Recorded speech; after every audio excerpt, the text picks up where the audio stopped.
Alғашқы ретпен Қайырбек Дархан жаңа тоған бағысы 2023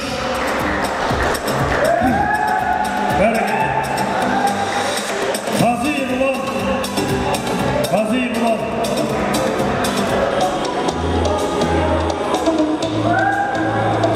Бұлан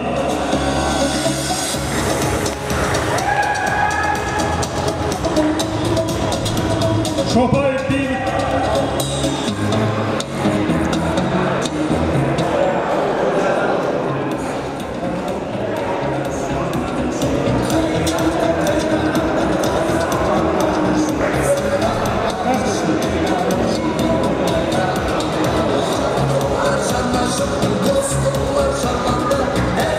Ахметхан Сырым Шопаев Бейбіт Қыдыралин Тілектес жаңа тоған барысы 2022 жылға Тілектес Орынбай Наурызбай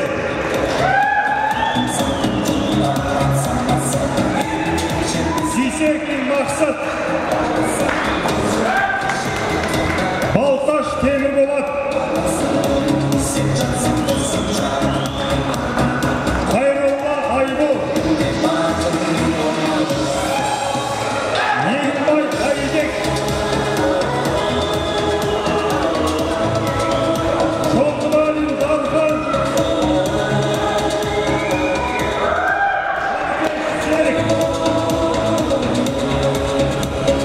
Азылкәрім Елдос Ошақбаев Нұрол Мұрат Ринат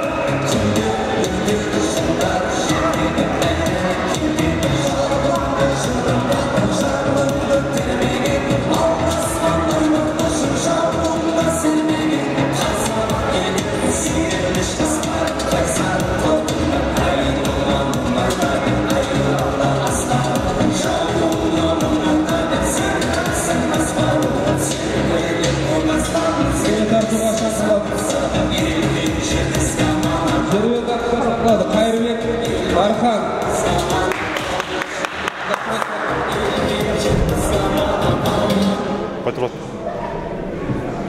Реттік санын алуға кезек берілді. Реттік саны Дархан 4. Дарханның нөмір саны 4.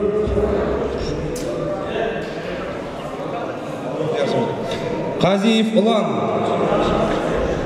Жоқ. 8. Ұлан 8-ші нөмір.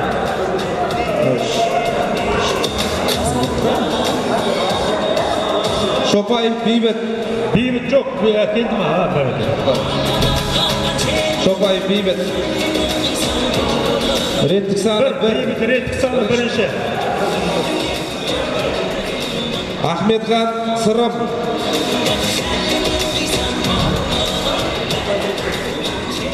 Үш. Сырымның реттік саны 3. Қыдыралин Тілектес.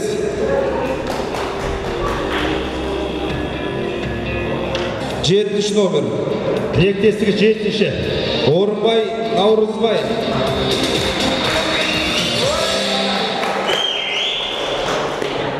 Реттік нөмірі 2. Наурызбай 2-ші нөмір. Дүйсекин Мақсат.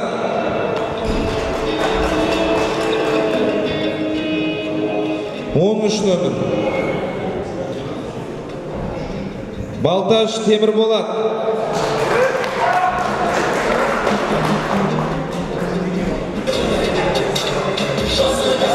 11-ші номер. Қайролла Айбол.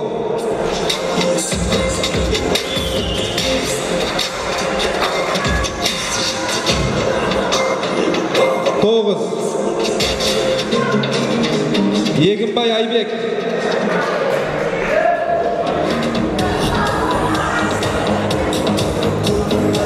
15. Жолдыбалин Дархан.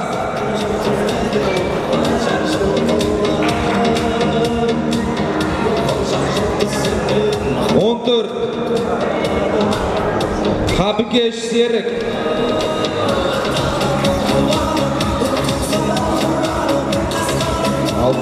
6 numara Fazıl Kerim Yıldız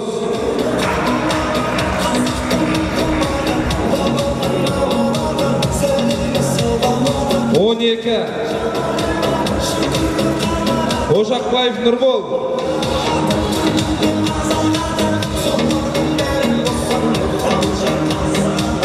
5 номер Мурат Ринат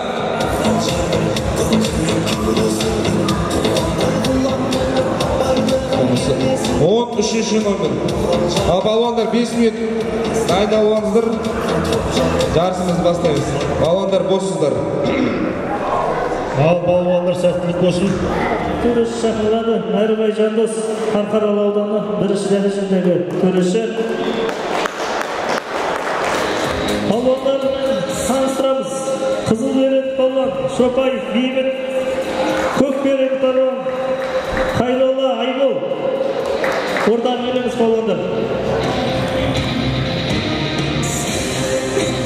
Дайындалып өтсін Ошақбаев Нұрбол, Мұрат Ринат.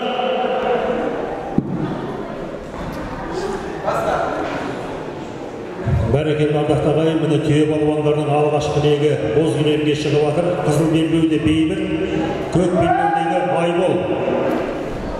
Екеуі де осы ауылдың азаматы. Бейбіт өзі осы ауылда туып өскен. Қарағанды әскери бөлімінде қызмет істеген. Соның бәрі қойып осы туған ауылға келіп өмірі жалғастырып жатқан жігіттің бірі. Айбол осы ауылдың азаматы, ауылдағы спорт инструкторы деген бар. Сол ауылдағы спорт инструкторы міне Кәртай ұлы Айбол. Қазір міне бұрын Мұхаммед болған, қазір осы Айбол жалғастырып жатыр сол қызметті.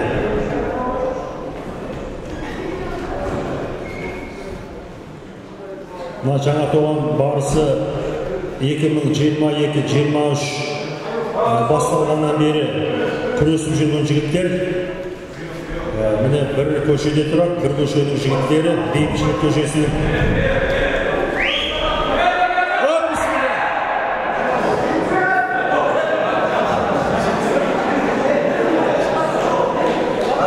Алғыс нәтижесі.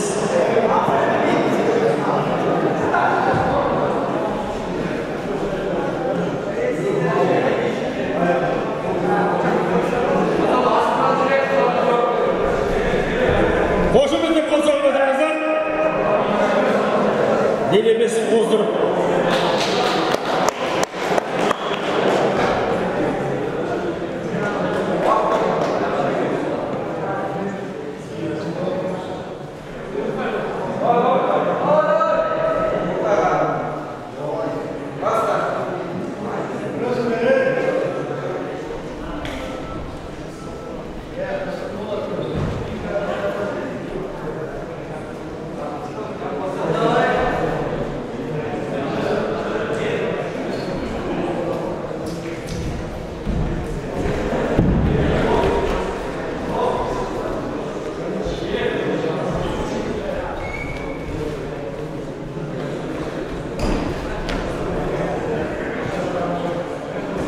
Боз кілемге алғашқы шығып тұрған балуандар әдеген бетте осы теке тіресіп, бірін-бірі сол әдіс тәсілін қолдана алмай, сол білектің күші бар, аяқтың күші бар.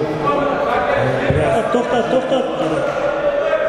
Көк берет поясы шешіліп кетті. Енді бұл қазақ күресінде жаңағындай көп жүріп алуға болмайды. Уақыт создырып, не болмаса тәсіл қолданбай жүруге болмайды. Ол ескертіп алып, өзінің пайсаны келіп жатады. Оның үстіне зерлеп қалу, ол да оған да тыйым салынады. Жамбасы бойы көк берет палуанға.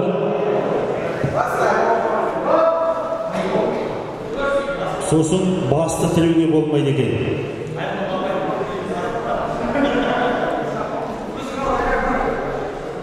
жаңа толған барысы басталғаннан бері ауылдың азаматтары, қаншама азаматтар қатысты. Биылғы жарысқа қатыспай қалған жастар бар. Енді ол белгілі себептермен ба, жоқ әлде бір-біріне жол беріп тұр ма?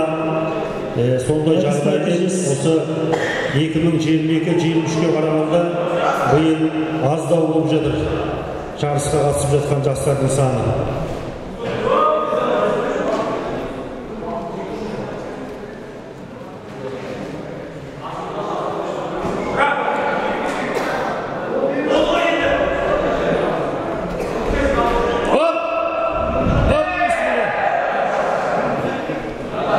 Жамбас ұпайы қызыл белен палуанға.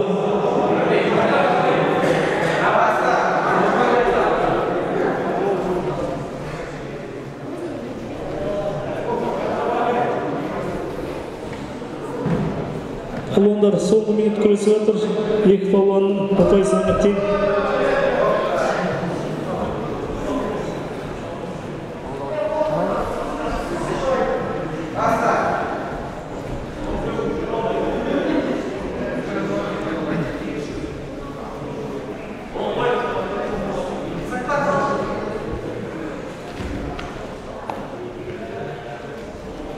Анда-санда бір қошемет деп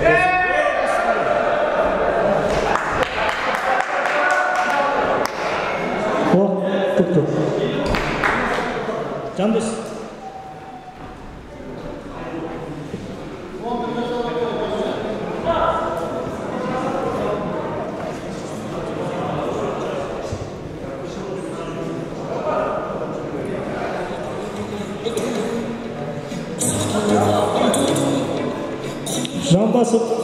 Жамбасбай Көкберенді палуанға.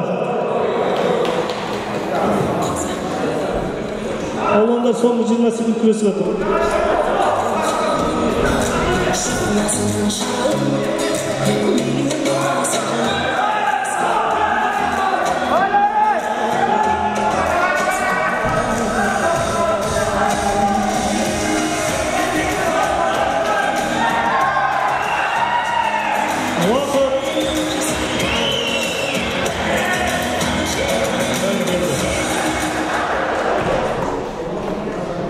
Жеңіс ай болды.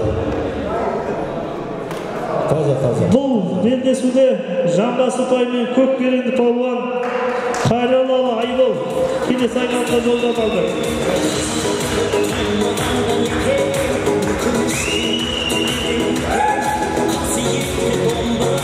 Күреске шақырылады Ошақбаев Нұрбол, Мұрат Ринат. Енді келесі түйіп алғандар Нұрбол мен Ринат ортаға шыққалы тұрған. Қызыл белен палуан Ошақбаев Нұрбол, Көкберенді палуан Мұрат Ринат. Ошақбаев Нұрбол 74 келі салмақта былтырғы жылғы жаңа туған барысының жеңімпазы.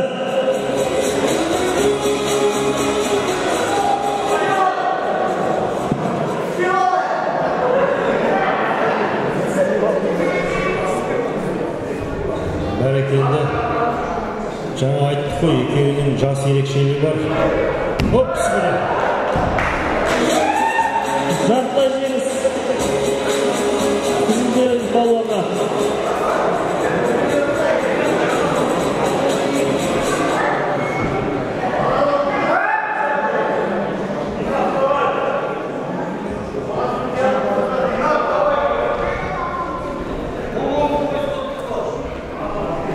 Мұны қазақтың сөзінде мысы басқан деген, мысы бар деген бір сөз қолданысы бар. Сол сөз осы жігіттерге арнап айтылған. Мынау асауға жанына келіп, ол қандай шу асау болса да, сол асаудың мысын басып, соны ерттеп, мініп, үйретіп, өздерінің осы өнерлерін орталаса жүрген жігіттер. Ринат міне Нұрболдан жас, қазір Қарқаралы ауданындағы колледжде оқып жатыр. Кезекті демалысын ауылда. Нұрбол енді ауылымыздың азаматы, ауылда қазір өзінің отбасымен осы ауылда. Кейінгі жылдары елден ел көшсе, бізге елге ел қосылып жатыр, жастар келіп жатыр. Мынау ең бір несі бір жетпей жатқаны жаңа айтып жатырмыз осы спорт кешені. Ал қошеметтеп қосып Бекболат кішкене делебесін қоздырып көмек беріп жіберіңіздер.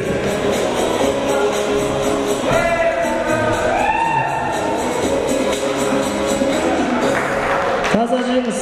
Бұл белдесуде Ошақбаев Нұрбол келесі айналымға жолдама алды. Қошеметтеп қосып отырыңыздар.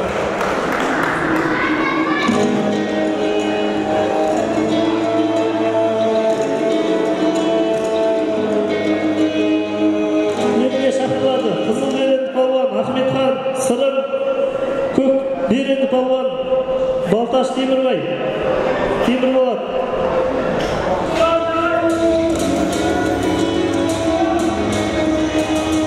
Дайындалып отырсын. Қыдыралин Тілектес, Егінбай Айбек.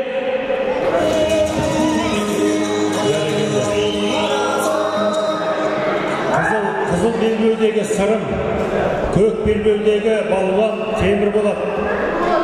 Екеуі де ауылдың азаматы, осы ауылда туып өскен. Темірболат осы отан алдындағы борышын былтыр өтеп берді.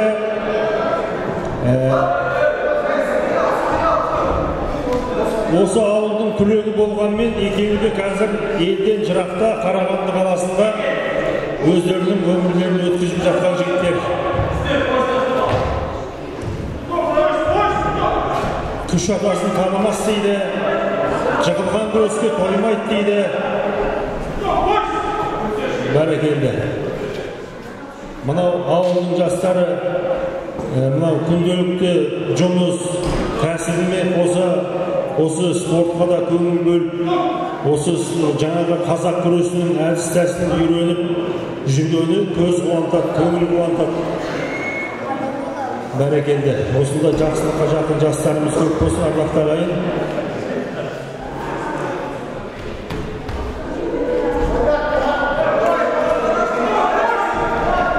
Міне, көрдіңіздер ғой.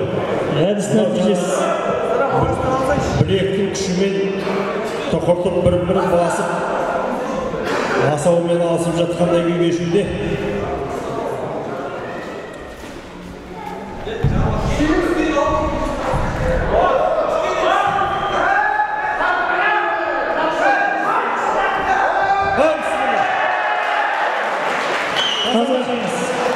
Таза.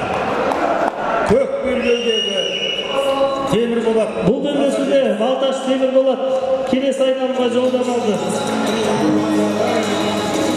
Осы жерде қол соғып отырыңыздар.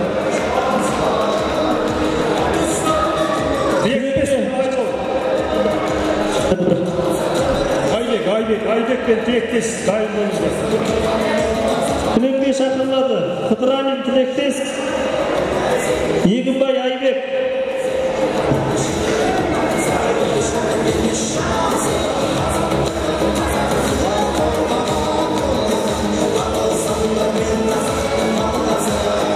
Қыдыралин Тілектес, қызыл беренді палуан. Көк беренді палуан Егінбай Айбек. Дайындалып отырсын. Орынбай Наурызбай, Дүйсекен Мақсат дайындалып отырсын. Палуандармен таныстырамыз. Қызыл беренді палуан Қыдыралин Тілектес 2022 жылғы жаңа аталған барысы. Қошеметтеп қойыңыздар. Көк беренді палуан Егінбай Айбек 2022 жылғы жаңа аталған барысының күміс жүлдегері. Екі палуан ақтық белдесуде күрескен 2022 жылы. Соқыр жеңілмені бірінші айналымда екеуін кезіктіріп отыр. Палуандарға сәттілік. Ортаға палуандар.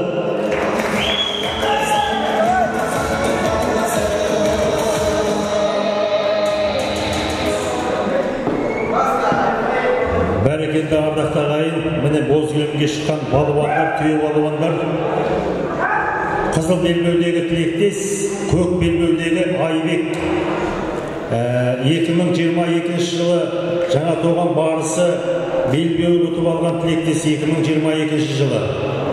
Айбек 2023 жылы жаңа туған барысында жеңіс тұғырынан көрінген.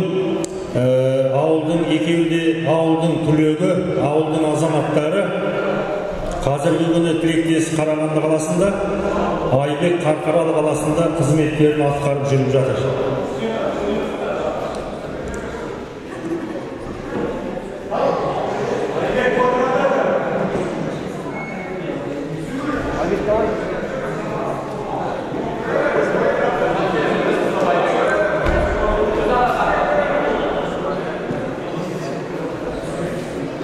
Мынау күресте қанша айла тәсіл білгеніңмен, мынау аяқтың күшімен білек күші мықты болса, сол әдіс тәсіл қолдануға көп кедергі келтіреді бірін-біріне. Мынау енді көбіне осы ауыл азаматтары, ауылдан шыққан жастар осы ештеңеге қатыспай-ақ өздерінің азамат! Ай, бәрекелді! Жартылай жеңіс! Жартылай жеңіс бар. Қызыл береді палуанға. Жартылай екен, жартылай жеңіс.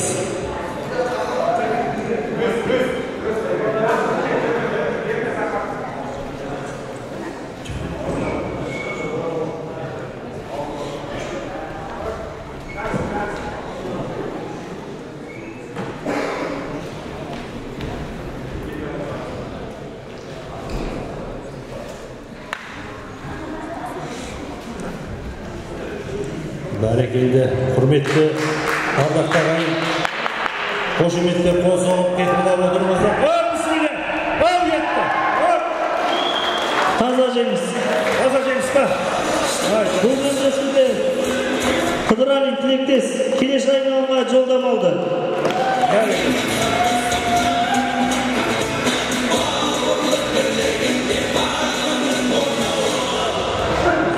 Күлекке шақырылады. Орынбай Наурызбай, Дүйсеке Мақсат. Дайындалып отырсын. Қабықкеш Серік, Жолдыбалин Тарқап.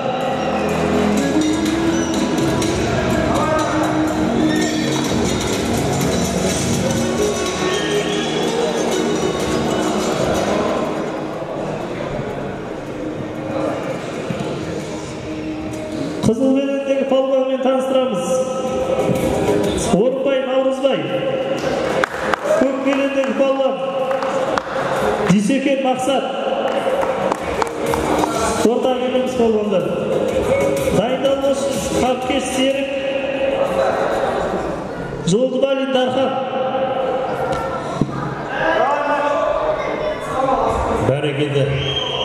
Мына боз кілемге шыққан көк белбеудегі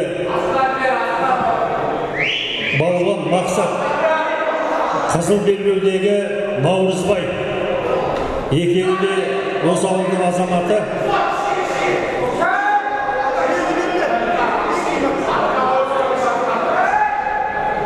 Екеуі де бір көшенің азаматтары, бір-бірімен көрші. Көршілер күресіп жатыр қазір.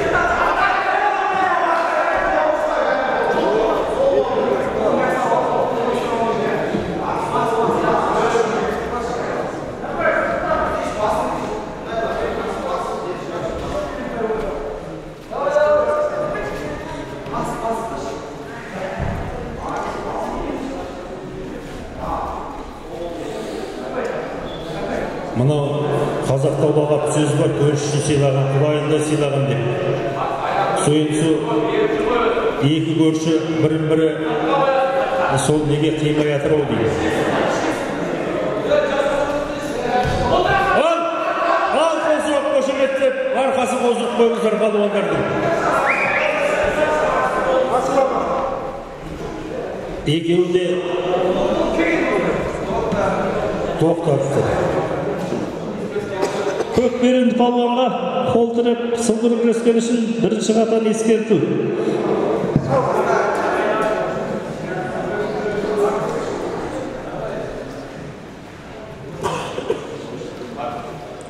Боз кілемге шыққаннан кейін уақыт өзінің уақыты бар. Межелі уақытқа арасында әдіс тәсіл қолданбаса, ұпай саны кемейді, не болмаса ескертіп алады.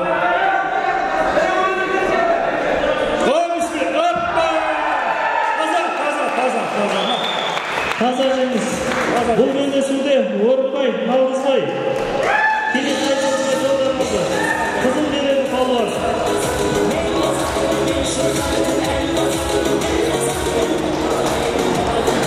Рингке шақырылады. Қабдеш Серік, Жолдыбайлин Дархан. Дайындалып отырсын. Қайырбек Дархан, Фазылкәрім Елдос. Дайындалып отырсын. Қазиев Ұлан бұл айналымда бос, екінші айналымнан бастайды.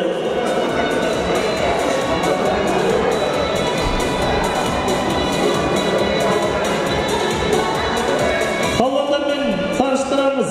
Қабкеш Серік 2022 жылғы 74 келі салмақ дәрежесінде жаңа туған барысының жеңімпазы. Қошеметтеп қойыңыздар. Палуан Жолдыбайлин Дархан.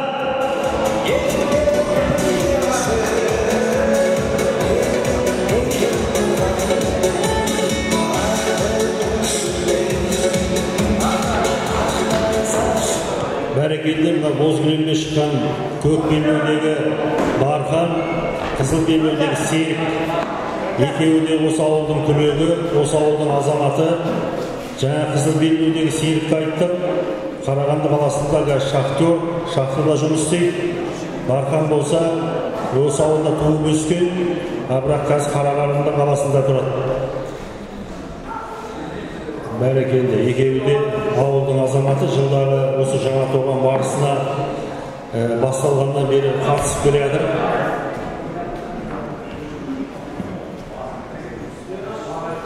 Міне биылғы кезекті бәсекеде екеуі белдесіп жатыр. Анау совхоз құрылған жылдары ауылда стройцех болған. Ағаш шебері деген бар. Сонда Дәрікеш есімді үлкен кісі атамыз болды. Сол кісінің ұрпағы Дархан. Бәрекелді. Қазір де сол ата жолын жалғастырып, осы үйлерге ебір ремонт, жай ремонтын жасауда өзінің қызметін атқаруда. Жігітте жеке үйлерде аз дейді.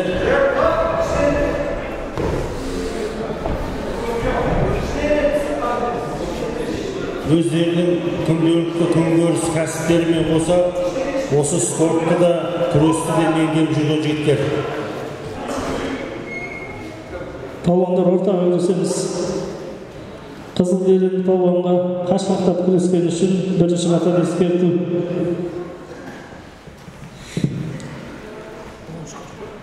Екі палуандар әдіс тәсіл қолданбаған үшін ескерту алып жатыр.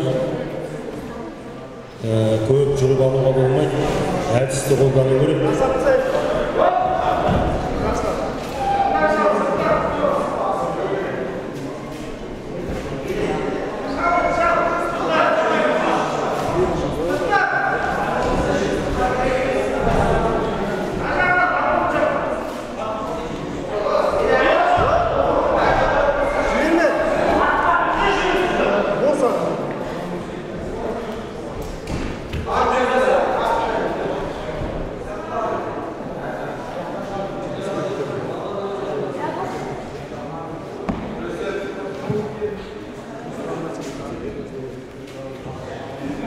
Уақыт өтіп жатыр, әдіс қолдану керек.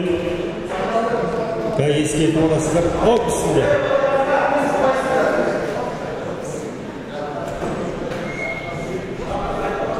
Қошеметтеп қол соғып деребесі қоздыр арқасы. Оп, үстінде. Ал. Ал. Оп, оп.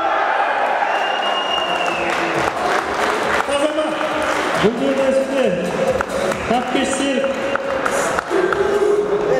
қызыл белгілі палуан жеңіске жетіп, келесі айналымға жолдама алды.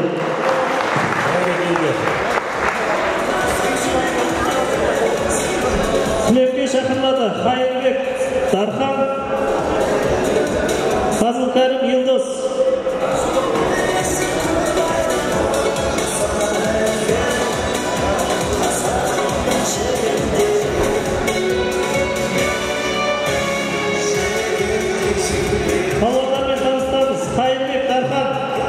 былтырғы жылғы 2023 жылғы жаңа туған барысының түйе палуаны. Қошеметтеп қойыңыздар.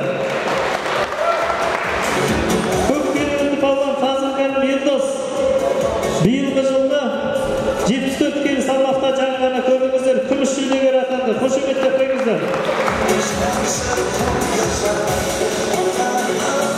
Қасиев Ұлан Құлайнанса бос.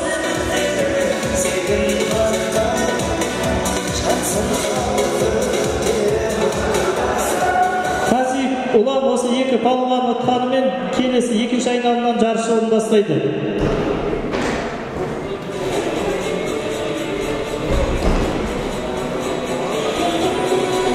Дайындалып отырсын екінші айналым. Қайролла Айбол,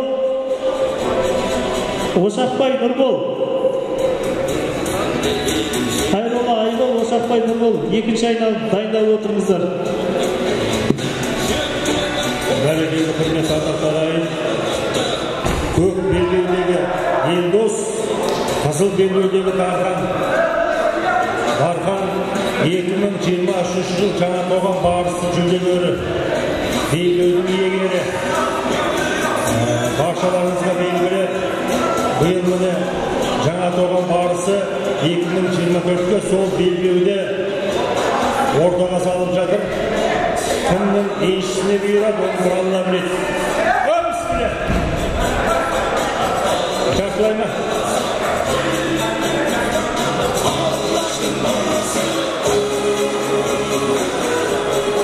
Жартылай палуанға.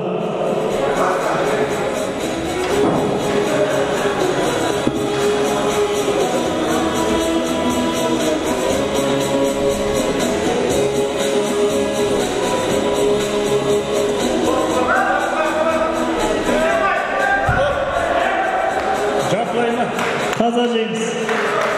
Бұл белдесуде қызыл белбеулі палуан Қайырбек Дархан келесі айналымға жолдама алды. Құтты болсын. Кілемге шақырылады. Қайролла Айбол, Ошақбаев Нұрбол. Екінші айналым. Таныстырамыз. Қызыл белбеулі палуан Қайролла Айбол, көк белбеулі палуан Ошақбаев Нұрбол.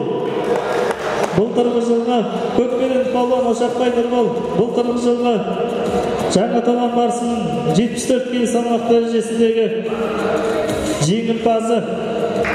Қошеметтеп қойыңыздар. Бәрекелді ардақтарайым. Көк белбеудегі Нұрбол, қызыл белбеуде Айбол. Жаңа туған 2023 жаңа туған барысында жүлдегері Нұрбол. Айболды жаңа айтқанымыз ауылдағы спорт инструкторы. Екі балуанды ауылдың тумасы. Осы жаңа туған барысы басталғаннан бері өсіп жатыр. Биыл міне үшінші кезекті кездесуде бір-бірімен белдесіп жатыр. Қазір бұл түйе балуандардың екінші айналымы басталды. Жарыс мәресіне де жетуге шамалы қалдық, Алла қаласа.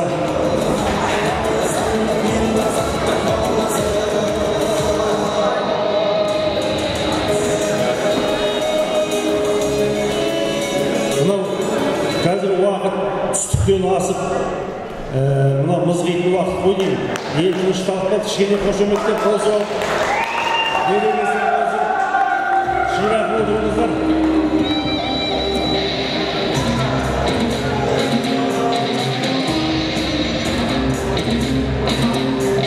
Толтырып күреспеген үшін екі палуанға да бірінші қатар ескерту.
жеңіске жетті.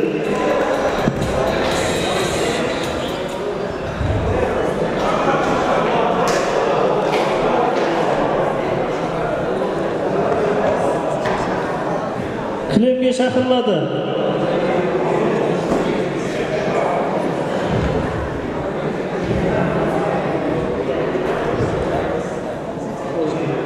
Балташ Темірболат, Қыдыралин Тілектес. Айтқанына шықпайтын әкесінің, бір сөзінде шықпайтын анасын. Қазақ деген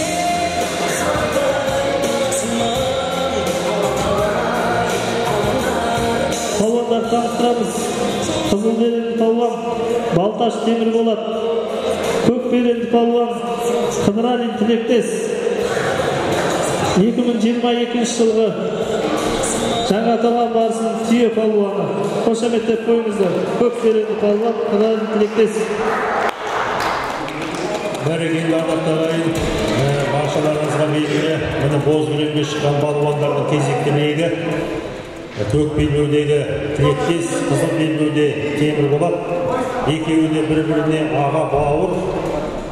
Міне өздерінің білек күшін сынамаққа ортаға шығып жатыр. Тілектес 2022 жылғы жаңа туған барысының жеңімпазы.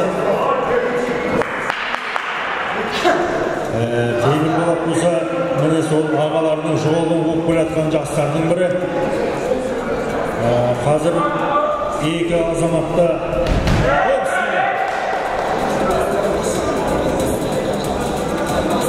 Палуандар қатқандай дөрекі өстіңдер бір-біріңе.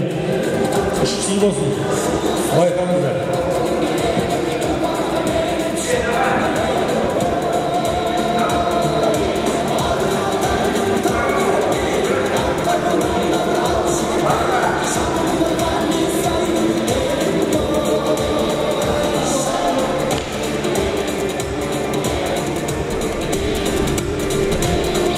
Үш атасын танымас дейді.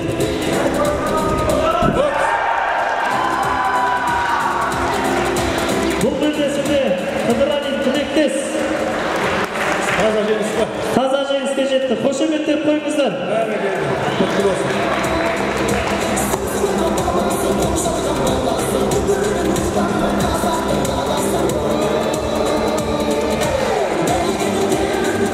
Кілемге шақырылады. Орынбай, Наурызбай, Қабыкеш Серік, Дайдал Лотсын, Қайырбек Дархан, Қазиев Ұлан.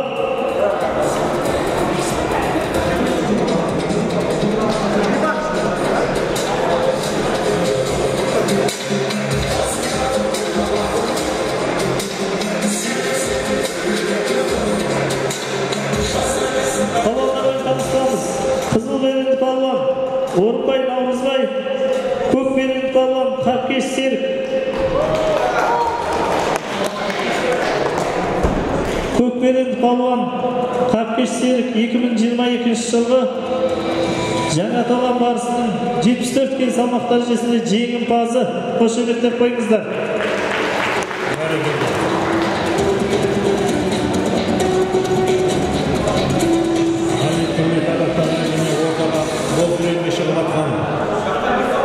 Көк белбеудегі Серік, қызыл белбеудегі Наурызбай.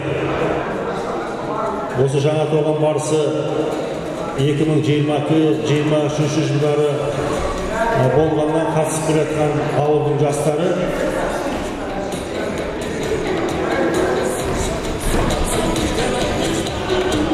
Мына өздерінің күрестегі мықтылықтарымен көзге түсіп жүрген жастар.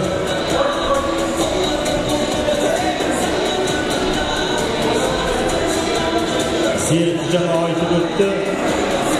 Жаңа туған 2023 жаңа туған барысының жүлдегері.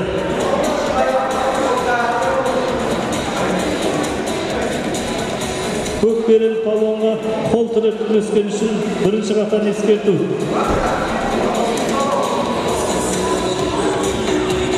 Дайындалып отырсын Қайырбек Дархан, Қазиев Ұлан.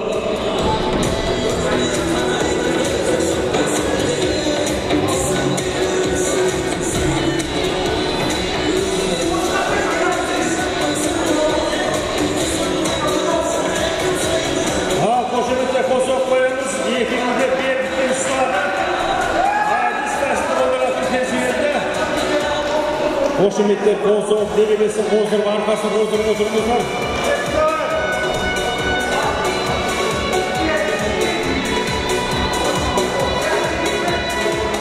Қазақта аталы сөз бар. Боз кілемде жығылғанды жел көтереді, жыққанды ел көтереді деген бар.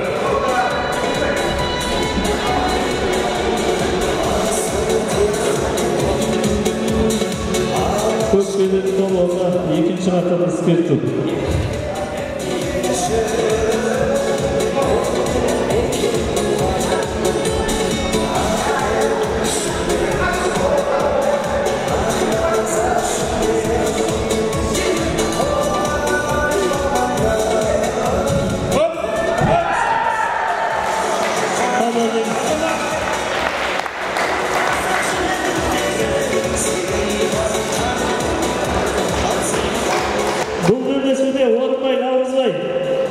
Келесі айналымға жолдам алды.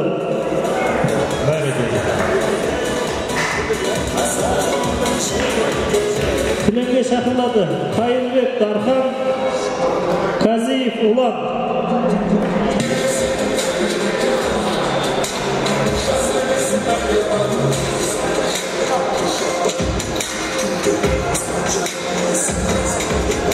Палуандармен таныстырамыз. Қайырбек, Дархан 2023 жылғы жаңа тоған барысының түйе палуаны. Қошеметтеп қойыңыздар ағайын. Көк белді палуан Казиев Улан 2023 жылғы жаңа тоған барысының түйе палуанының күміс жүлдегері. Қошеметтеп қойыңыздар. 2024 жылғы соқыр желеме тартты көрдіңіздер. Алғашқы айналымнан екі палуан кездесіп жатыр бір-бірімен. Палуандарға қошемет көрсетіп, демеу беріп отырыңыздар.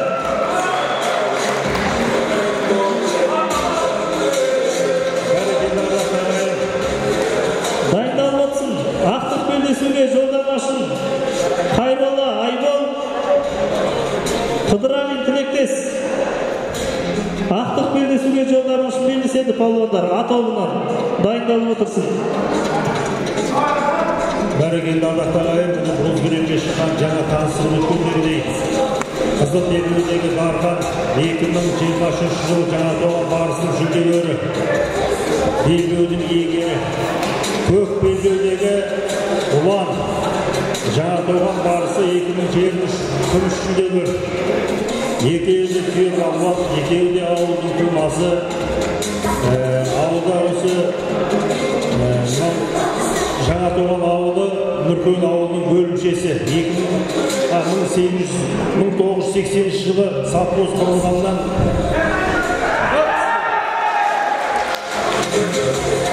жартылай қызыл береді палуанға. жартылай.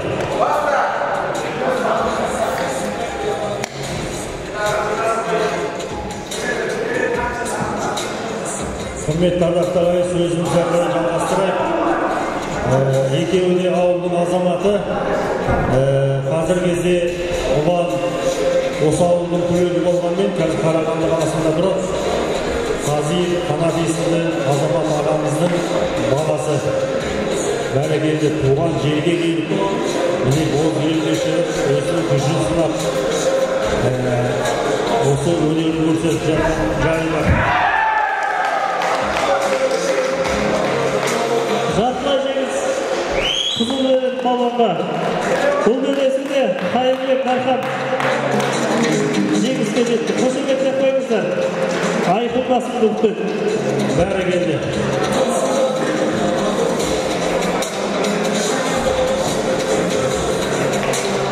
Кілемге шақырылады. Қайролла, Айбол, Қыдыралин, Тілектес. Ақтық белдесуге жолдамашы белдеседі палуандар.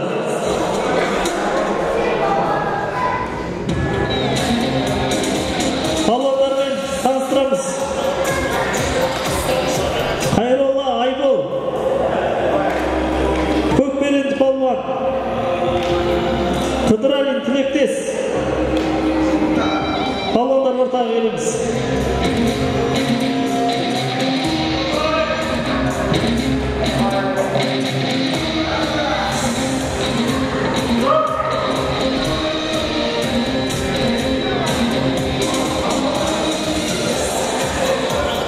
Бәрекелді құрметті ағайын, міне Бозкелекте көп белбеудегі тілектес. Палуандар ақтық белдесу үшін жолдамаға кірісіп жатыр.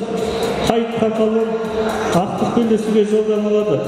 Палуандарға демеу беріп қошемет көрсетіп отырыңыздар. Ұтылған палуан 3-ші орын үшін белдеседі. Қазан белбеудегі Айбол. Құрметті ағайын, қошеметке қозғалып отырыңыздар.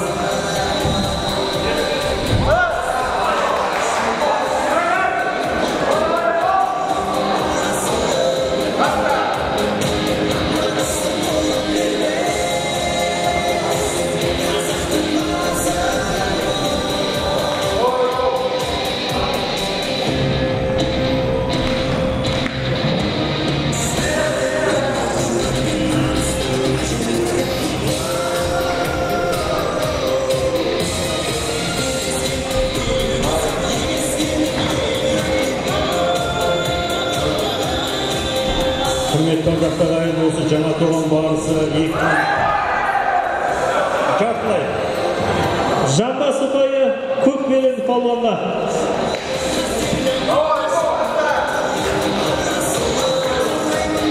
Осы жаңа туған барысы 2022-23 осы күресті өткізуде.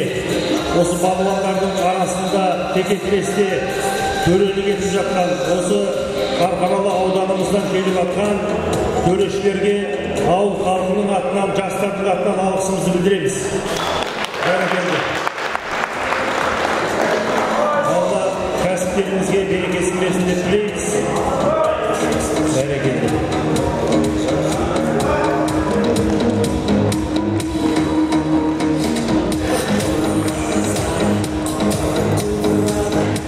Балуандар әдіс қолдану керек. Ескертіп аласыздар, оны ескертіп қою керек.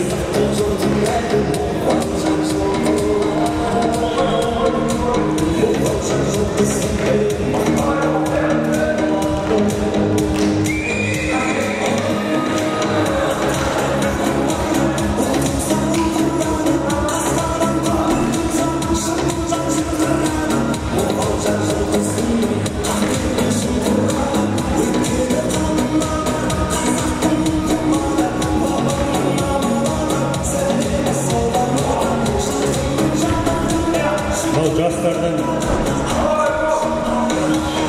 білек күші де бар, аяқ күші де бар. Әдіс тәсілді қолдануда кедергі келтіріп жатады жаңа, бойдағы бұлағыш. Бәрекелді, қошеметтер қозып, тегемесі қозып, арқасы қозып,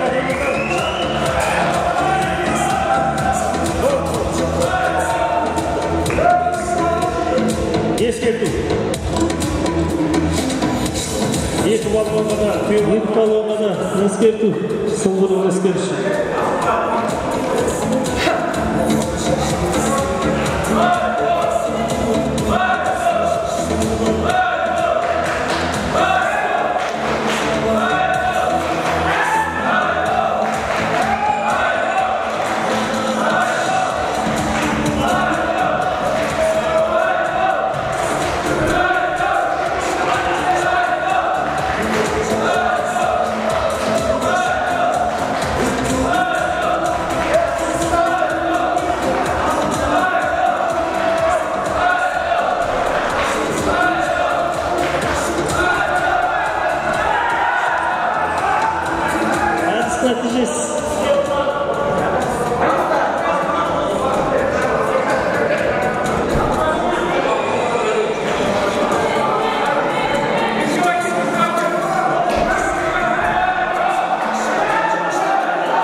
Бұл белдесуде Қыдырәлі тілектес жеңіске жетіп, ақтық белдесуге жолдама алды. Қошеметтеп қойыңыздар.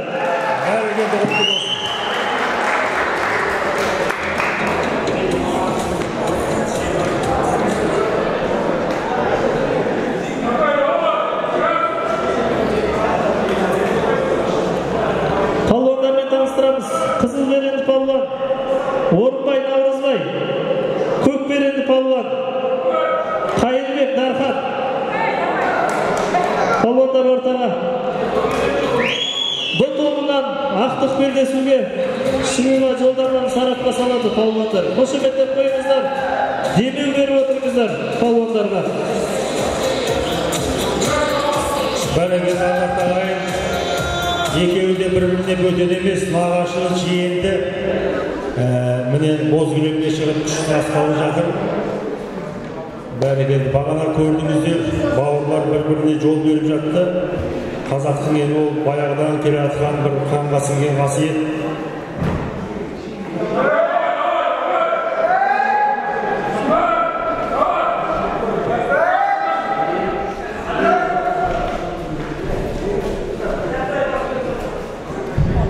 Мынау күнделікті өмірде бір-біріне адам бауыр жақын болғанмен боз кілемге шыққанда оның өз тәртібі бар. Спорт болғаннан кейін күресу керек, күшті көрсету керек, әдісті қолдану керек. Егер онда жаңағындай мейірімділік танытып, боз өтпе болатын болса, онда жаңағындай кілемге жарысқа шықпа деген бабаларымыз.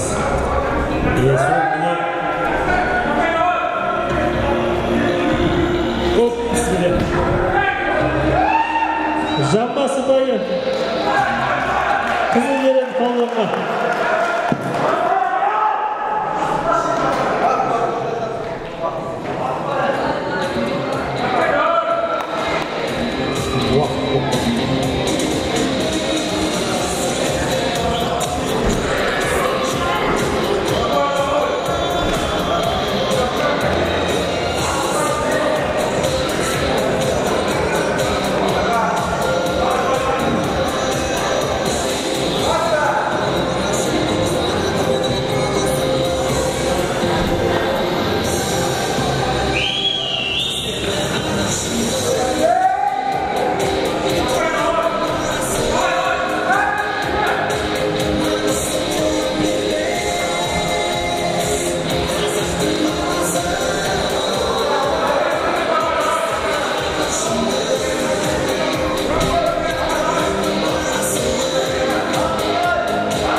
Қошеметтеп қол соғып келелесе қол отырыңыздар.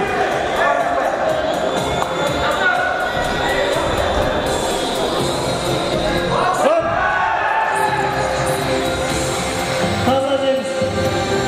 Бұл белдесуге Қайырбек Дархан бұл тобынан ақтық белдесуге жолдама алды. Қошеметтеп қойыңыздар. Бәрекелді. Палуандарға 5 минут үзіліс. 5 минуттан кейін үш орын үшін белдесулер басталады.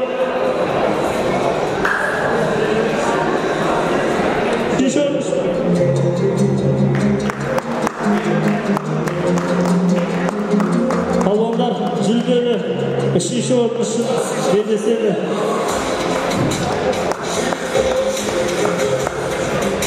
Палуандармен таныстырамыз. Қызыл беренді палуан Қайролла Айбол, көк беренді палуан Орынбай Наурызбай. Палуандар ортаға. Бүгінгі 2024 жылғы жаңа туған барысының түйе палуанның қола жүлдесін сарапқа салады палуандар. Палуандарға қошеметтеп демеу беріп отырыңыздар.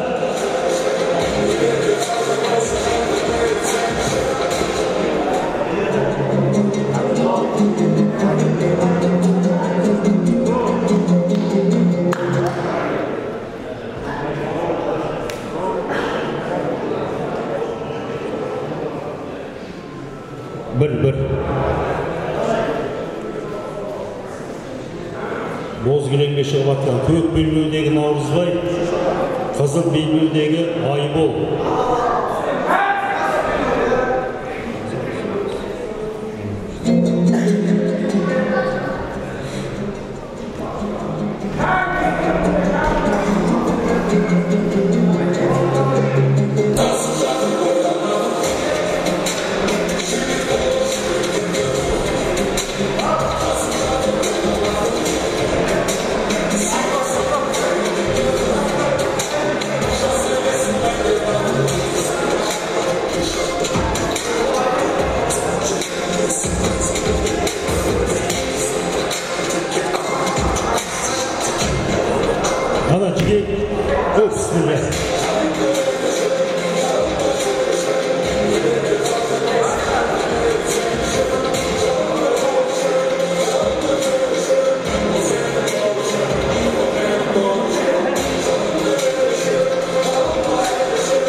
Жартылай жеңіс Көкберенді палуанға.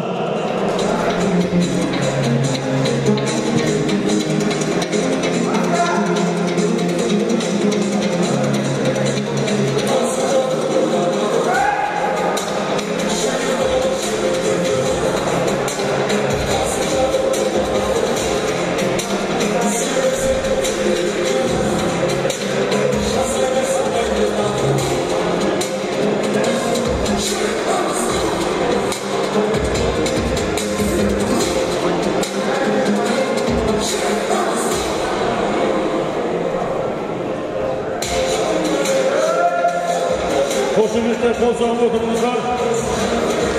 Айғайлап, қиқылдап. Мына böyle тек частың кезі ғой, сағат 3-тің кезі. Үнсіз қақ қойдыңыздар. Қол соғып отырыңыздар ардақтар ғой. Дауыс шығарып, қиқылдап. Наурызбай, Айбол, Айбол деп айғайлап отырыңыздар. Ай бәрекелді, айғайлаңыздар, ай бәрекелді. Әдіс нәтижесі. Сіздер үндемесеңіздер, ана балуанға күнгі күшшілері тоқтап қалады. Бәсеңдеп қалады. Ана арқалардың қиқуы балуандарға күш береді. Қай бәрекет! Қарта, Жапа сыпайы. Қызыл берет қаланды.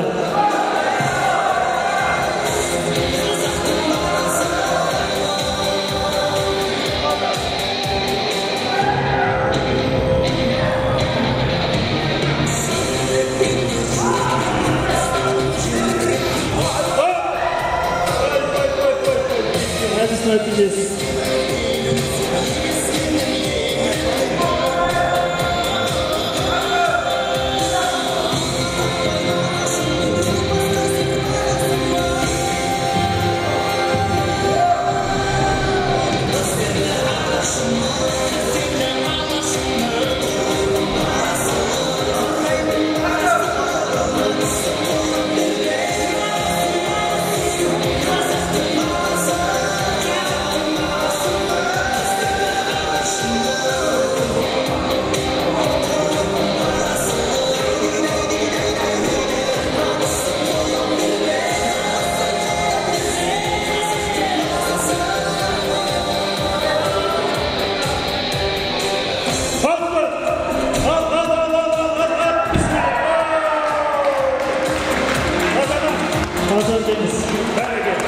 Бұл бөлмесінде Орынбай Наурызбай 2024 жылғы жаңа тоған барысының түйе балуанының қола жүлдегері атанды. Қошеметтеп қойыңыздар.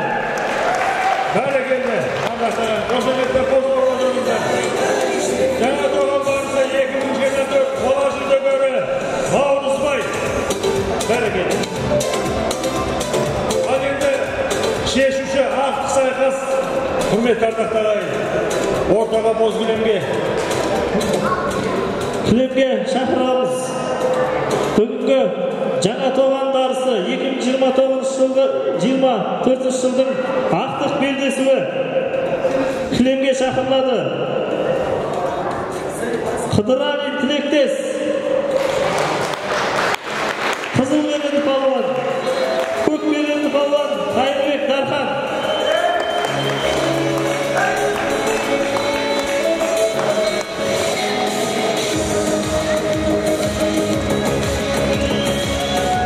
Koşamet gösterdiğimizler palvanlarına. Көк belirli palvan. Kayırbek Darхан.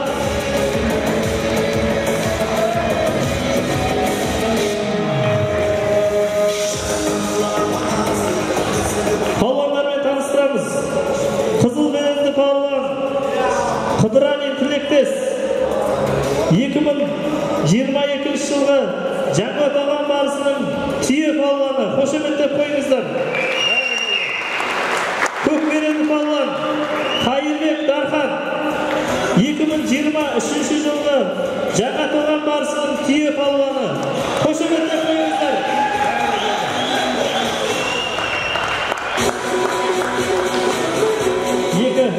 Жеңімпаз palvan 2024 жылда шын мықтыларын дәлелдеп ақтық белдесуде күресіп жатыр. Palvandарға қошемет көрсетіп, демеу көрсетіп отырыңыздар. Финалға лайықты күрес болсын. Ақтық белдесуге лайықты күрес болсын. Бәрекелді ағаттар.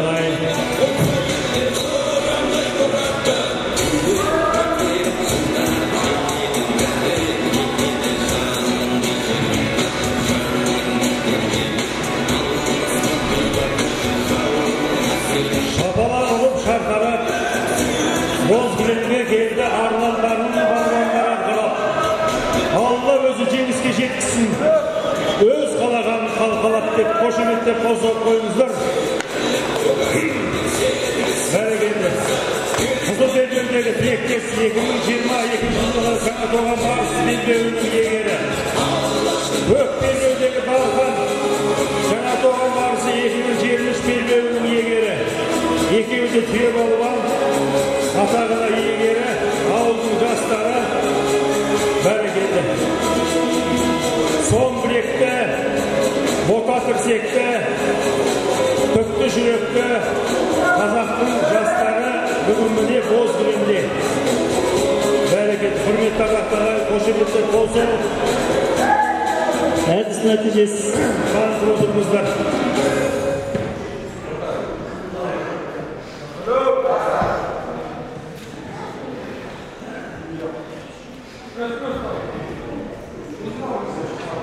Жаңа тоған барысы 2024 ақтық дода. Мұны бірінші, екінші орынға талас. Жаңа тоған барысы 2024 белбеуіне талас. Бұл енді бақшабана дейді. Енді бір алла білет, екі балуан мұны ортада. Бүгінгі жарысқа балуандардың туысқандары, жанұялары келіп, міне көрермендердің арасында жанкүйерлер болып отыр. Енді ол кісілерге де оңай емес. Баласы атқа жапса, анасы үйде тақымғысы отырады дейді. Енді телевизордан көрген бір бөлек, көз алдында осылай көрген бір бөлек. Бәрекелді. Құрметті ардақты ағайын, балапандарымыз аман болсын, тыныш аман болсын. Осы жақсылық жалғасын таба берсін. Жаңа туған жастары жасасын. Қошеметтеп қол соққымыз ағайын.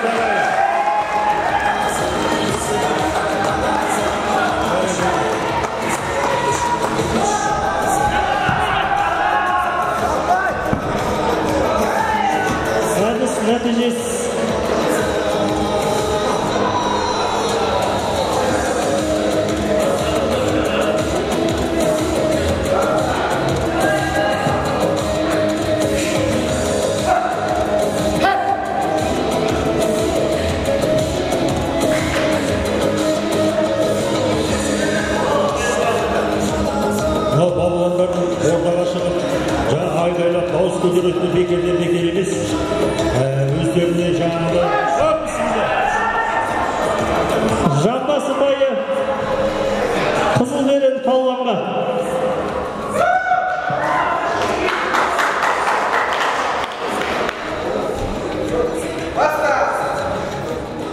сол айқай сүрелмен арқаланып жатып, екі балуанға да сәтті тілейміз. Бәрекелді, қошеметтер болсын. Тектес, арқаңды бәрекелді. Бәрекелді, бәрекелді.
Қызыл берен палуанға бірінші қатан ескерту.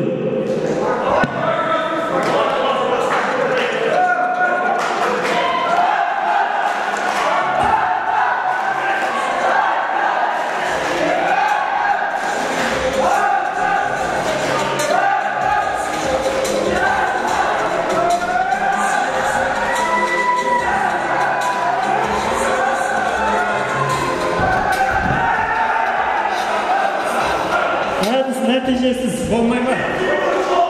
Болмайды дейді, болмайды.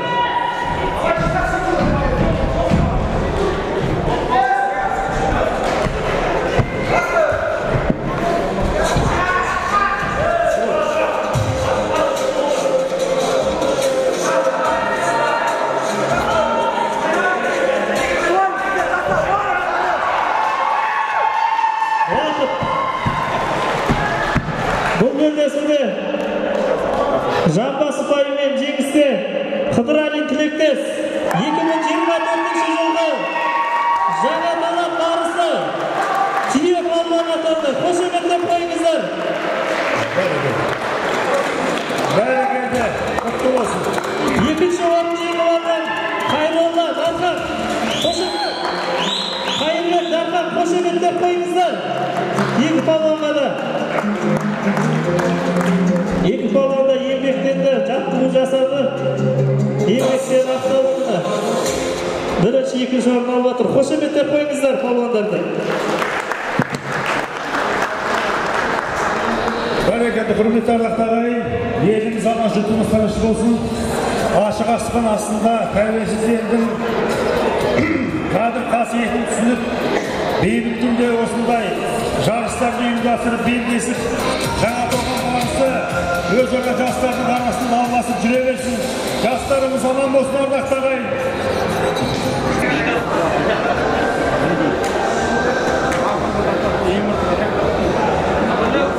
Құрметті ағайын, міне 2022 жылы басталған жаңа туған барысы өз кезегімен 23-ші жылы өтті. Биыл міне 24-ші жыл жаңа туған барысы кезекті бәсеке өтті. Көптен күткен жарыс еді, көптің ойында жүрген еді. Қалай болады деп міне Аллаға шүкір ауыл жастарының ұйымдасуымен жаңа туған барысы жастардың қатысуымен, Қарқаралы ауданына келіп атқан төрешілердің қатысуымен және ауылымыздан жырақта жүрген, ауылымызға қонақ болып келіп атқан ағайынның ақ тілек ниетімен бүгінгі жарыс аман есен өтті. Бәрекелді, құтты болсын. Ең бастысы еліміз аман, жұртымыз тыныш болып, осы жаңа туған барысы белбеуі жастардың арасында айналып аман есен жүре берсін. Алла жар болсын дейміз баршаңызға. Ал енді менің қолымдағы алғыс хат осыдан 9 мамыр күні ауылда ат жарысы өткен болатын. Мерекеге орай осы алғыс хатты осы бүгінгі күнді пайдаланып табыстай кетейік. Ол кезде осы азаматтар болмаған еді арамызда. Олай болса, алғыс хат ұлы жеңіске 79 жыл толуына орай Жаңатоған ауыл жастарының ұйымдастыруымен өткізілген ұлттық спорт ойындарға демеушілік көрсеткені үшін Төребеков Дулат марапатталады.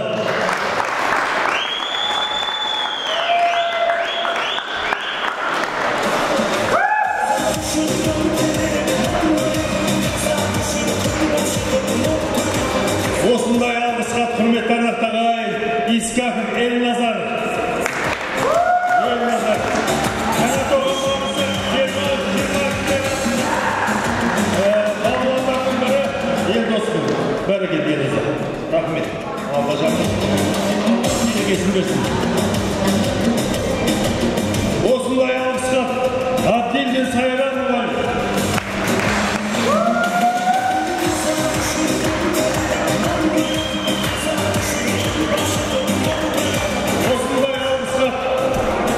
Қожекин Саят.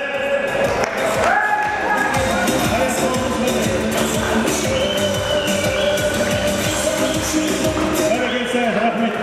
Алла разы болсын. Осындай алғыс хат Оралбек Қуаныш.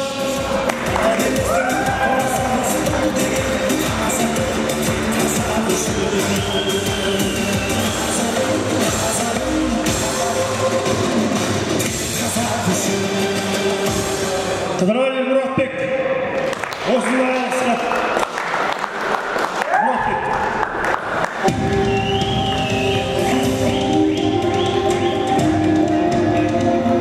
Қыдырәлі Тілектес.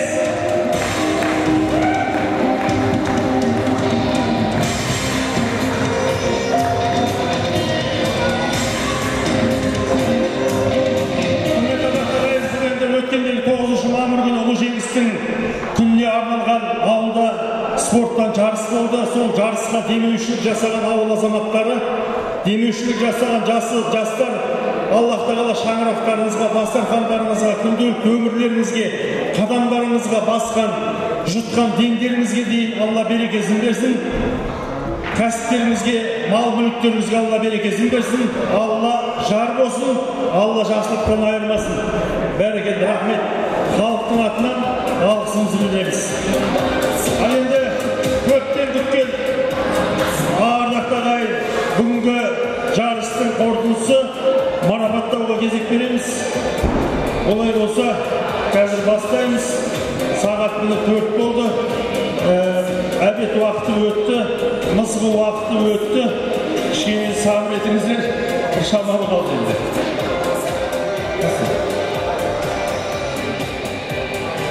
Ал енді ардақты ағайын, бүгін Жаңатоған барысы 2024 бүгінгі додаға, бүгінгі жарысқа, бүгінгі мерекелік күнге демеушілік жасаған ауыл жастарыны мадақтама. Қазақ күресінен Жаңатоған барысы ауылдық турниріне атсалысқан үшін Қасымов Әлібек марапатталады.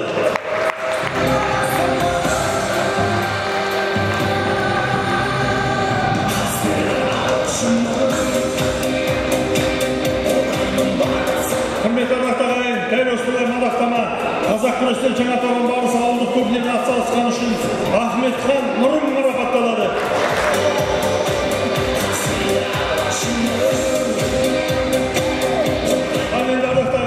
Дәл осындай марапат Қыдырәлі Мұратбек марапатталады.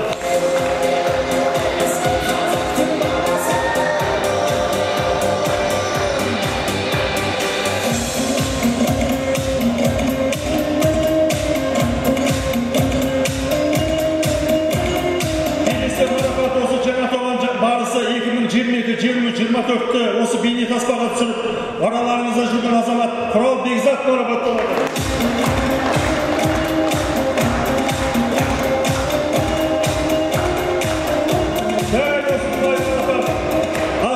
Саян марапатталады. Саянның құрметті ағайын, ауылымыздағы мешітке демеушілік жасап 15 тонна көмір түсіруге уәдесі Рәсімбек міне осы биылғы жылға сертификат берді.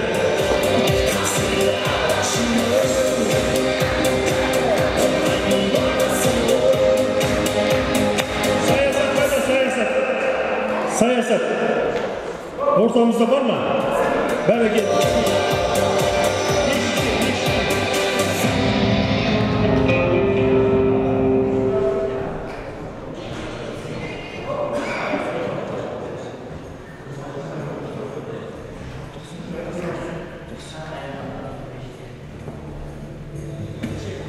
Құрметті ардақтағайын, дәл осындай мадақтама Искаков Элназар марапатталады.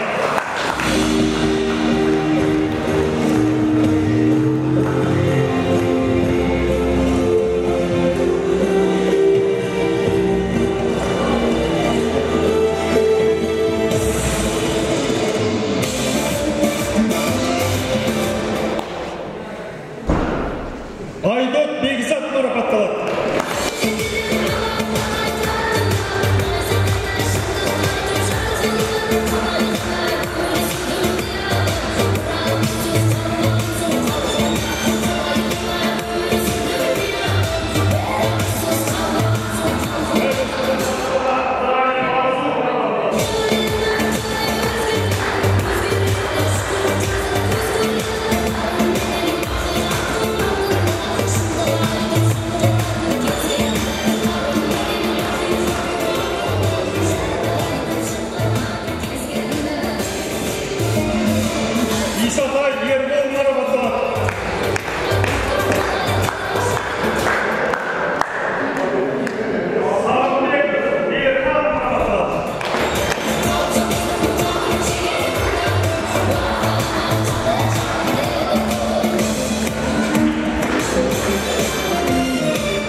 Жұмағали Секербаев марапатталады.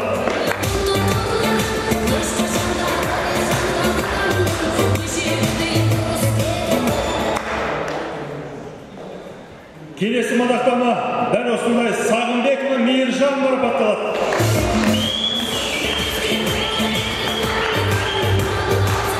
Жаңа туған ауылдың медбикеміз біздің Мейіржан. Сағынбекова Мейіржан марапатталады. Мейіржан берғаныңыз.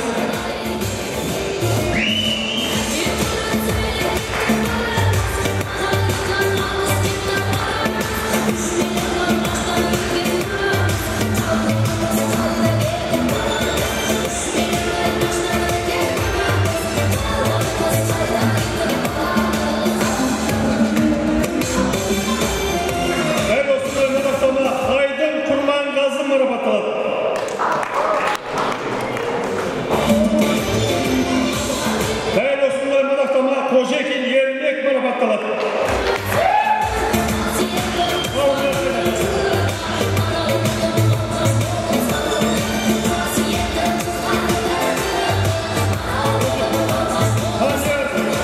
Абзал.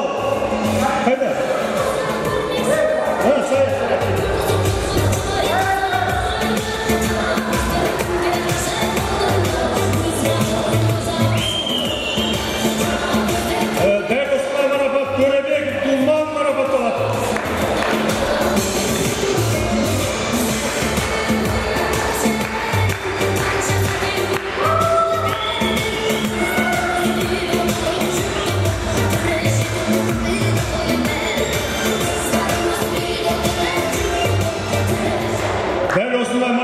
Мадақтама Өскенбеков Төлеген марапатталады.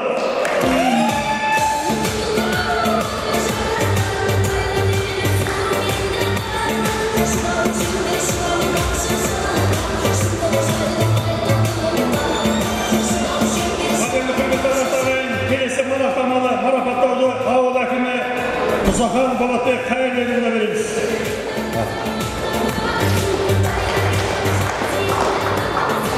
Құрметті ардақтағайын, құрметті ауылдастар, міне бағана айтып өткендей, мына үлкен іс-шарамыз спорттық ойынға жаңа тоған барысы өз мәресіне жетті. Осында қатысып, атсалысқа барлық ауылдастарға, демеушілік жасап отырған ауылымыздың азаматтарына ерекше алғысымыз шексіз. соны рахмет ретінде осындай демеушілік жасап отырған азаматтардан құттықтауға рұқсат етіңіздер. Мадақтама қазақ күресінен жаңа туған бауырсы турниріне атсалысқаны үшін Биғашев ерлік марапатталады.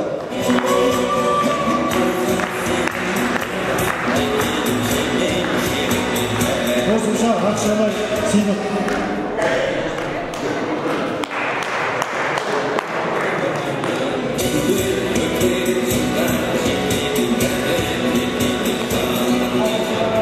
Мадақтама осындай мәтінде Бейсенбеков Азат марапатталады.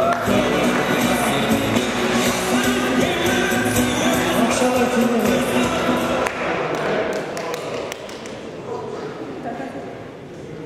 Осындай мәтінде Мәңгібай Жандос Үлгеге Жабағы.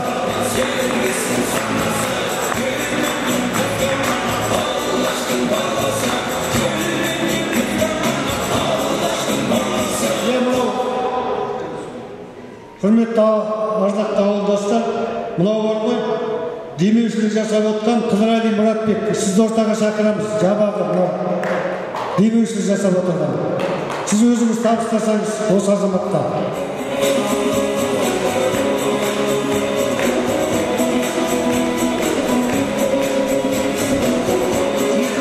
Демеушісі Қыдырәли Мұратбек.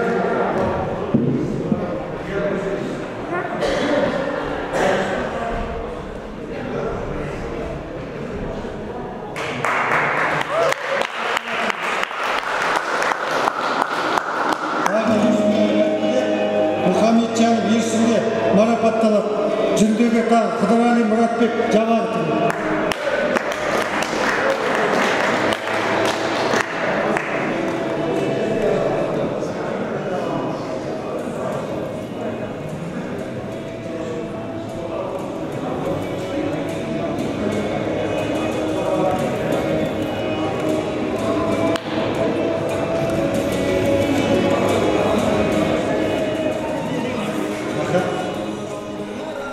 Осындай мәтінде Нығманы Ғұрыптан жүлдені табыстаңыз. Ишкәкі Берназар демеушілік жасап отыр бір ғой.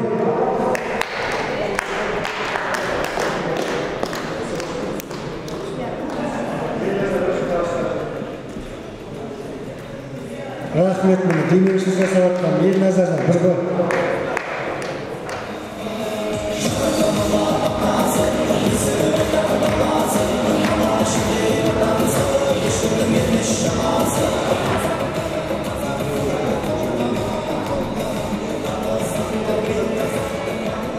Осындай мәтінде көрермен көз айыма атанған Балташ Бегарыш марапатталады. Жүлдеге 20 000 теңге ақшалай сыйлық.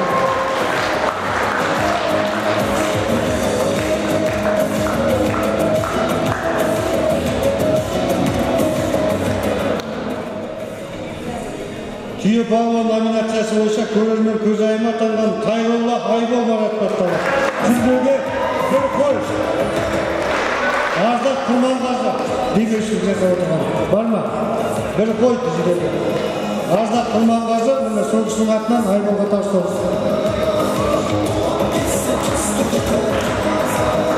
Құрметті ардақтар, келесі марапатты осы жарысқа қатысып жүлде алған азаматтар бар ғой жаңағы. Енді жүлде алмаған азаматтардың аттар есімдерін атаймыз. Естелік ретінде жаңа туған барысы 24-тен естелік болсын. Мынандай сувенир табысталады. Олай болса, Нұрым есімдерін оқиды, ортаға тезірек келіп, тезірек мынау сыйлықтарыңызды алыңыздар. Тілепбек Ғалымжан.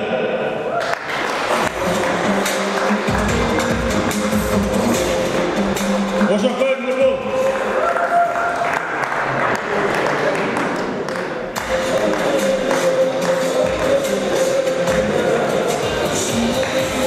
Еркебайұлы Елназар.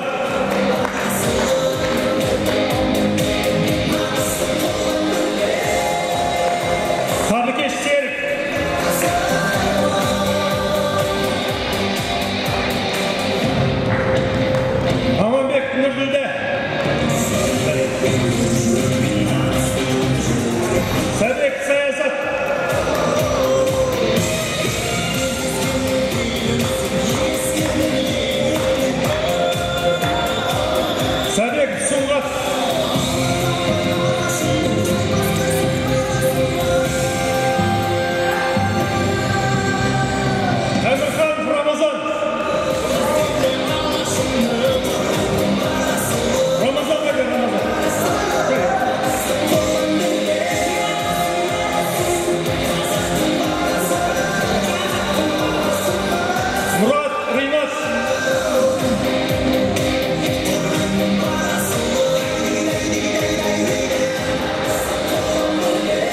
Мұсаханов Өлібек.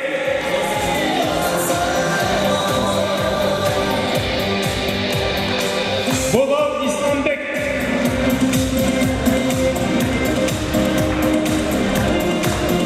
Балташ Бегарс. Бербек Нұрислам.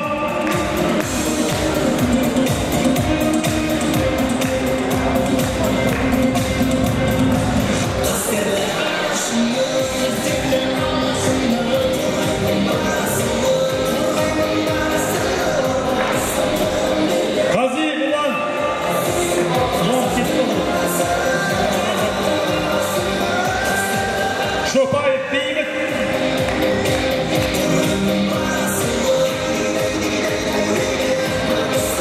Ахметжан Сырым.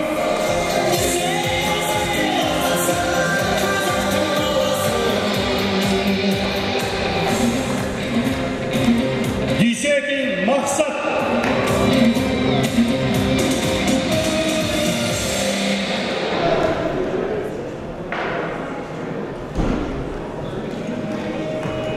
Балташ Темірболат. Егінбай Айбек. Айролла Айбол.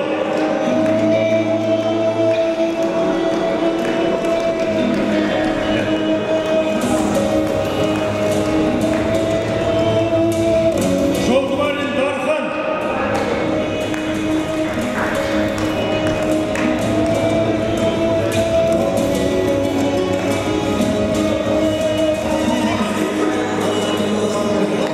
Құрметті ағайын, жаңа марапатталған азаматтар осы жаңа туған барысына осы боз кілемде өнерін көрсеткен жастарға беріліп жатыр.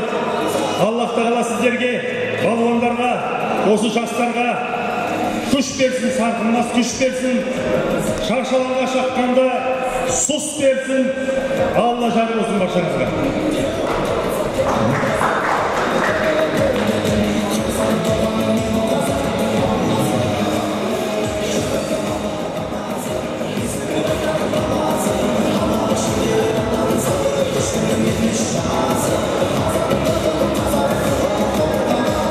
Исатай Ерболды ортаға шақырамыз. Бар ма? Сағынбек Мамангелдіні ортаға шақырамыз. Қасымов Әлібекті ортаға шақырамыз.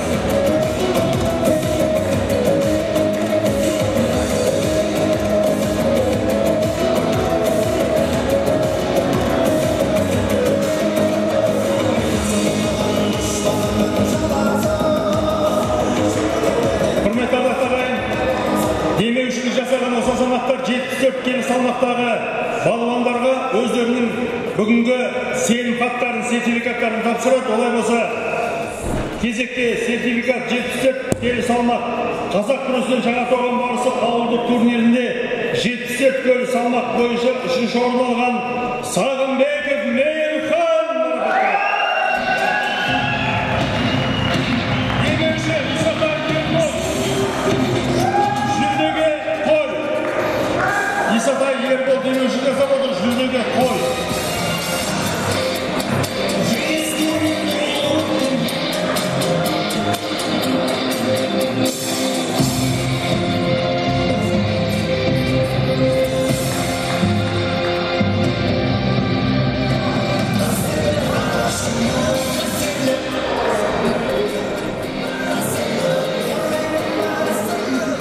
Құрметті ағайын, қазақ күресінен жаңа туған барысы ауылдық турнирінде 74 келі салмақ бойынша 2-ші орын алған Фазыл Кәрім Елдос марапатталады. Жүлдеге Сағынбеков Мейірхан.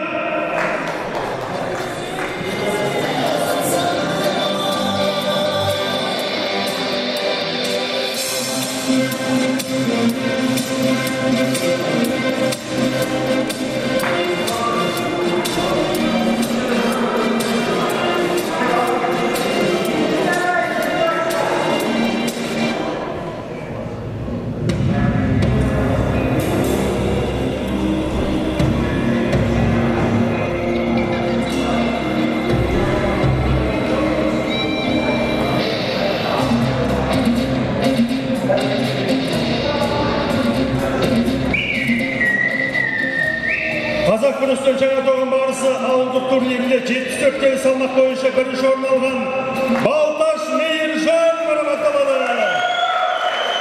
Жүлдеге тай демеуші Қасымов Әлібек.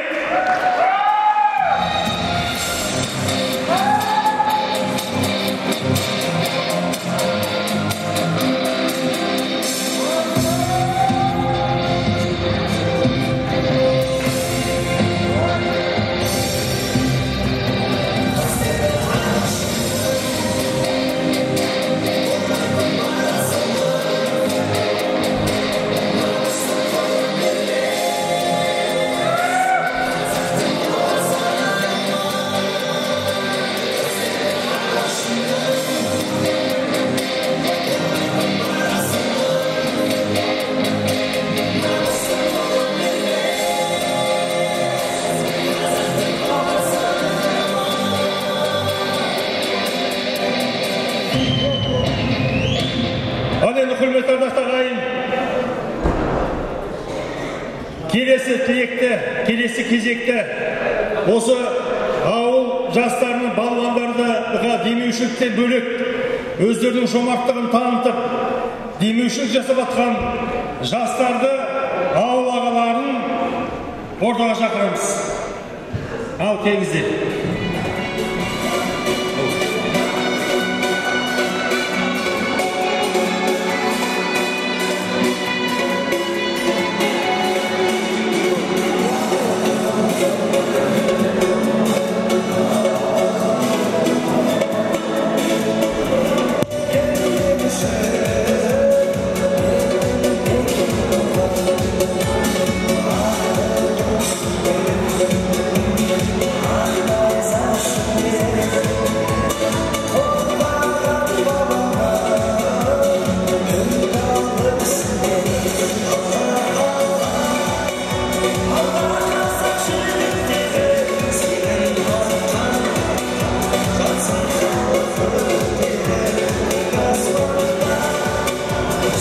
Ассалаумағалейкум.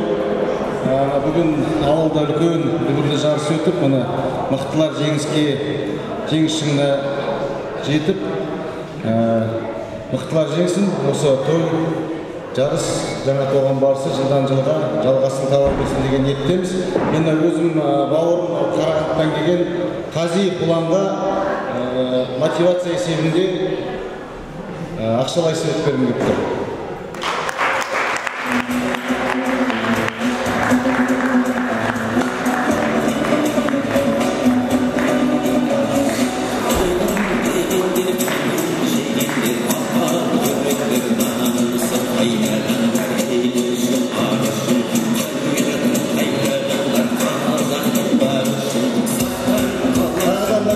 Бауырым Балташ Темірболатқа бергім келіп тұр.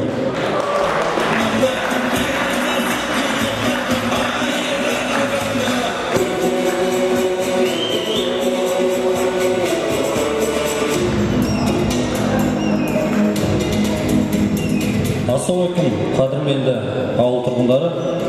Мына өтіп жатқан жарыстар құтты болсын. Мен енді бірінші рет келіп қатысып тұрмын. Өте осы әр ауылда осындай барыс өтуге өту керек деп ойлаймын. Осындай біз жаңа көріп, біздің ауылда да осындай барыс өткісін деген идея пайда болды. Әр ауылда осындай ауылдың барыстары болатын болса, қазағымыздың батырлары көп болады деп ойлаймын. Енді мынау құтты болсын. Енді осында жаңа күресіп жатқан достарымызға тілектес бәрі құтты болсын. Маған жаңағы осы күрескендер ішінде Қазым Кәрім Елдос деген баланың күресін алды, соған өзім несін беруге.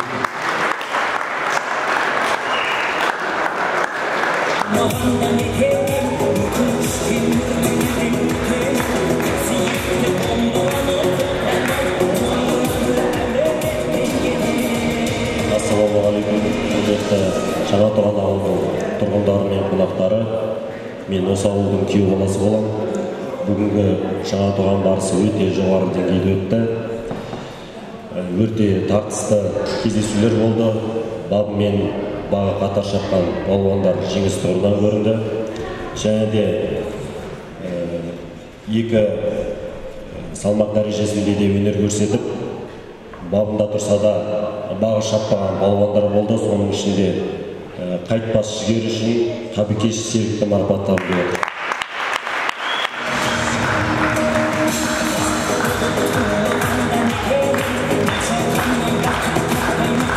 Ассалаумағалейкум ауылдастар. Бүгінгі күрес үлкен дәрежеде өтті деп ойлаймыз. Өтті жақсы өтті. Осы үлгіде өзіме ұнаған класстасым, досым, қайтпас күш үшін Қайролла Айболға мотивация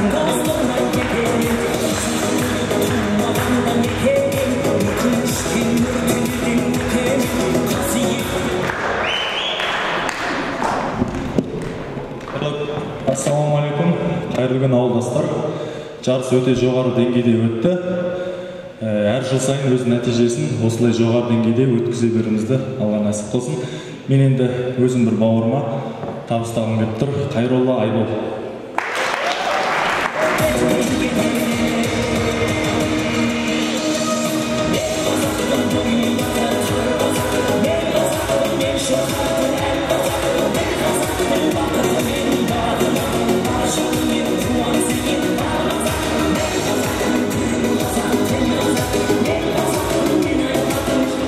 Құрметті ағайын, жаңа тоған барысы 2024-ке демеушілік жасаған демеушілерді ортаға шақырамыз. Жұмағали Серкербай шақырамыз. Қожекең Ермекті ортаға Нұребек Думанды ортаға шақырамыз. Аттары аталған, есімдері аталған азаматтар бері қарай келіңіздер.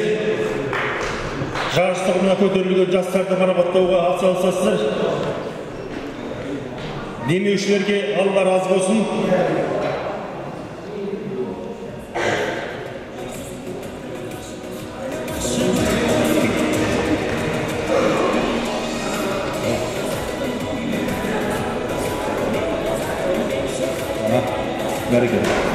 Ал енді құрметті ағайын, Қазақ Түркістан жаңа тоған барысы ауылдық турнирінде түйе балуан номинациясы бойынша 3-ші орын алған Орынбай Наурызбай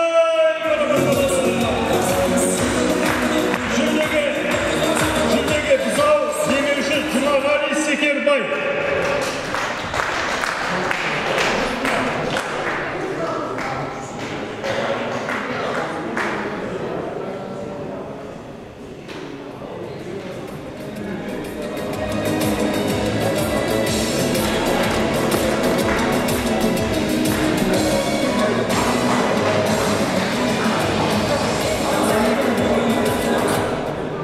Қазақ күрестен жаңа тоған барысы ауылдық турнирінде түйе балуан номинациясы бойынша 2-ші орын алған Қайырбек Дархан марапатталады. Жүлдеге жабағы демеуші Қожекең Ермек.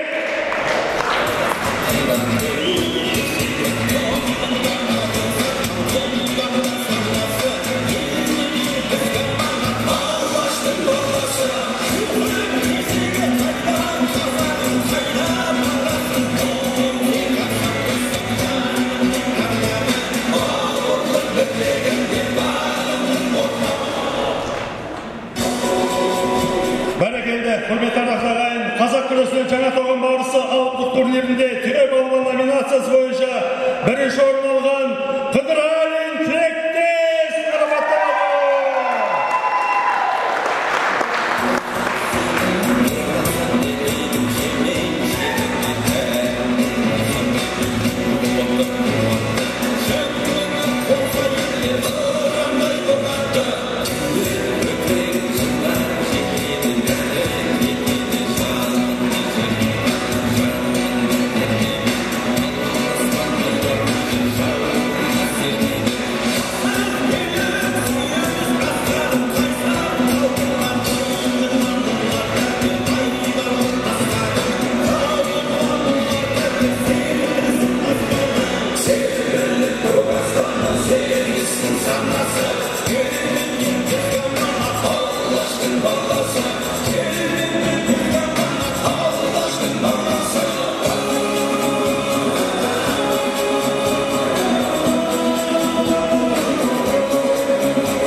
тірілерге береке бірлік берсін.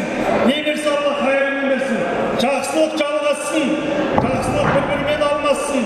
Алла баршаңызға жар болсын. Бәрекелді. Ал енді құрметті ағайын, Әлібек ауылымыздың азаматы өзінің Нұрболға өз демеушілігін табыс етпекші. Бәрекелді. Мынау 2024-тің жаңа туған барысының 2 рет күресіп, тері төккен Нұрболға бір ұсақ береді. Ұсақ демеушілік. Ұсақ.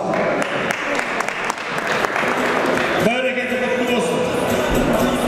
Ал енді құрметті ағайын, фотоға түсіп, суретке түсіп, бір 10-15 минуттерге уақыт бір-біріңізді құттықтап, одан кейін Алла қаласа балуандар неге мешітте асханасына ауқаттануға барасыздар.